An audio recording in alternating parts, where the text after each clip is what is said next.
அண்மை செய்தி. எல்லை தாண்டி மீன் பிடித்ததாக தமிழகத்தை சேர்ந்த 4 நாட்டு படகுகளுடன் 32 மீனவர்களை இலங்கை கடற்படை கைது செய்துள்ளது. இதுகுறித்த கூடுதல் விவரங்களை செய்தியாளர் பிரபுராவ் வழங்க கேட்கலாம். வணக்கம் பிரபுராவ், மேலும் விவரங்களை பகிரலாம். நிச்சயமாக ராமநாதபுரம் மாவட்டம் பாம்பன் வடக்கு மீன்பிடி துறைமுகத்தில் இருந்து மீன்பிடிக்க சென்ற 4 நாட்டு படகுகளையும் அதில் இருந்த 32 மீனவர்களையும் சரியாக இலங்கை மன்னார் தென்கடல் பகுதியில் மீன்பிடித்துக் கொண்டிருக்கும் போது அப்பகுதியில் ரோந்து பணியில் இருந்த இலங்கை கடற்படையினர் தற்போது கைது செய்துள்ளதாக தகவல் வெளியாகியுள்ளது.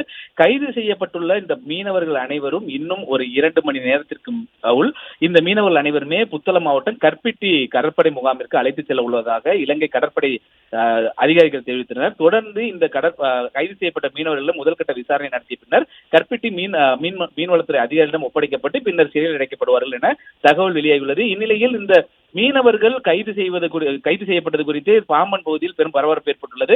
மேலும் இந்த கைது செய்யப்பட்ட மீனவர்களை உடனடியாக படகுடன் விடுதலை செய்ய வேண்டும் என மீனவர்களின் உறவினர்கள் மற்றும் அந்த பாம்பன் நாட்டுப்படகு மீனவர் சங்க தலைவர்கள் கோரிக்கை வைத்துள்ளனர்.